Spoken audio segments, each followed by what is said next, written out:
year ago.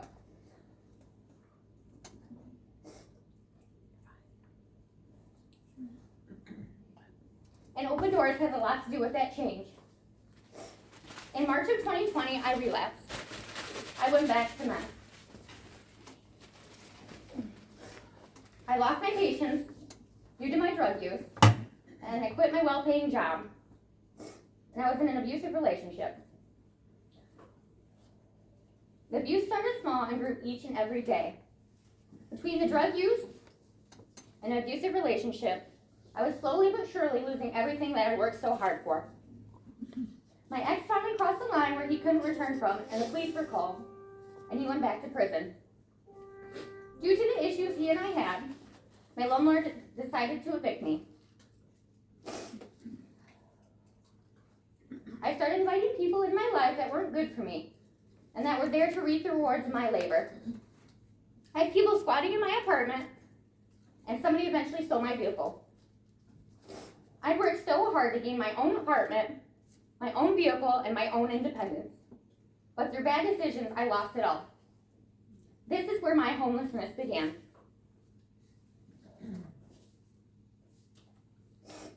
After I was legally evicted, I left the state a few times in efforts to get away. I wanted to start clean somewhere new where it wasn't easy to obtain drugs. I stayed away for a period of time, but eventually I came back to Michigan to take care of a few legal matters. It wasn't long before I relapsed again. This time though, the relapse was short, and I had a long-time family friend help me get clean and stay clean until I traveled out of state again to go to Florida to visit some family. Every time I left Michigan, I was in the clear. Drugs were the last thing on my mind. I thought if I could just outrun my addiction and stay clean and sober, I would be good. But addiction isn't based on where you are, it's based on who you are. You can't outrun yourself. Eventually reality would set in and I would come back to Michigan because that is home. By November 2020, I finally came back to Michigan after traveling to Washington State, Florida, and South Carolina in attempts to restart my life and have a clean slate. But relocating is a lot harder than I ever imagined. So eventually I gave up and gave in to my old ways. I started using meth again. Things didn't start off so bad as they usually don't.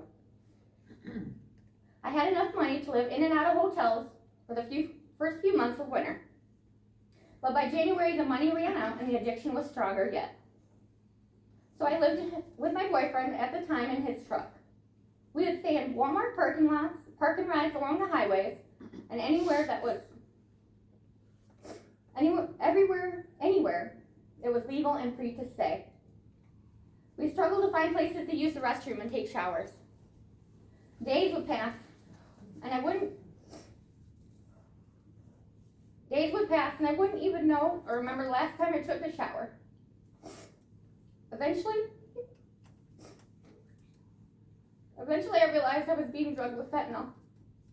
And unfortunately, I found out all too late people were taking advantage of my body while I was unconscious.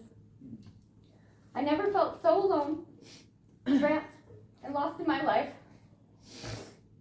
This was my rock bottom. I started to lose hope of ever finding happiness in life again. I started to think suicidal thoughts.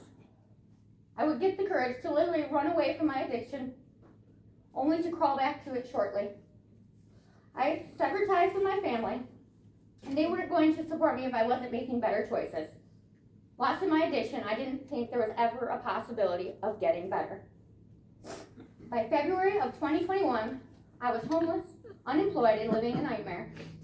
But by the end of the month, I had enough. I needed help, and I wanted to live my life for myself and my family, and not for drugs. I wanted to live and not live to die. I reached out to my parents to help me get to rehab. I had had enough of the people, places, and things that were keeping me in a vicious cycle of self-destruction. I went to rehab in northern Michigan. Thankfully, it was far away from all that I knew, so I wouldn't run back to my abusers.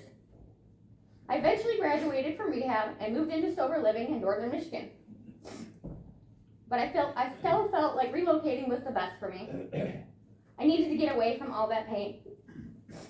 I went to Texas and then to Georgia in efforts to seek help for my trauma. I spent 4 to 5 months in rehab, sober living, and multiple human sex trafficking victim facilities to regain my emotional, mental, and physical health. By June, I realized I wanted to go home and continue my life. I wanted to mend my relationships with my family.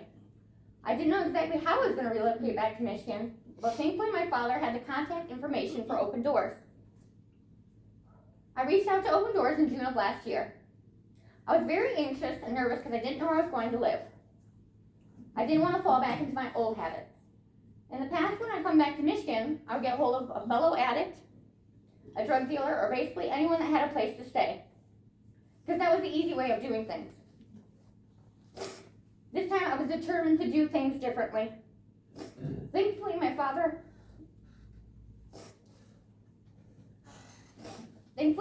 had given me the number to call Open Doors. I will never forget the conversation I had with Jamie Fruto. It would lead to so many wonderful opportunities and chances to continue to change my life. I'd finally broken the cycle. I didn't fall into my old habits, the easy habits. When I'd asked for help in the past from people, they definitely didn't have my best intentions in heart. Open Doors, their staff, and my family have supported me throughout this journey of recovery. Today, I am so proud to say that I'm 1 year and 9 months clean from meth.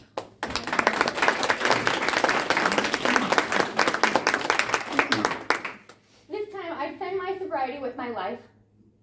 I'm always on the defense about anything that might lead to a relapse or that may cause problems in my life.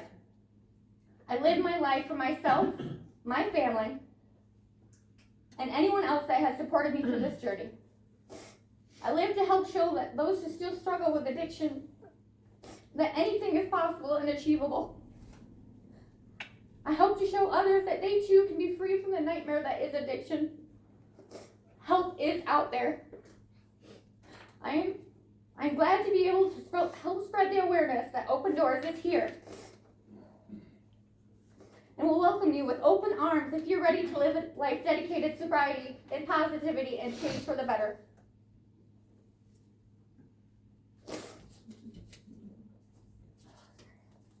I am so thankful and grateful and appreciative for everything that Open Doors has done for me today.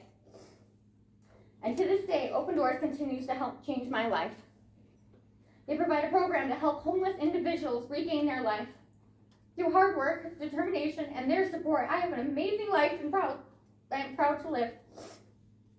With the help and support of Open Doors, I was able to save $14,000, buy a car, get my own apartment, and now I'm taking the opportunity of a lifetime to move to California to work in Yosemite National Park.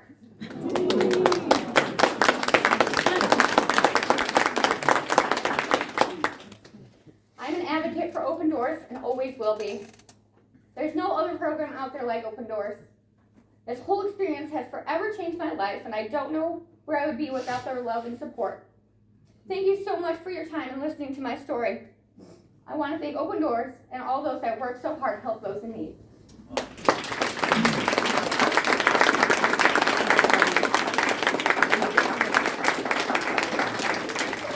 And now here is Chris.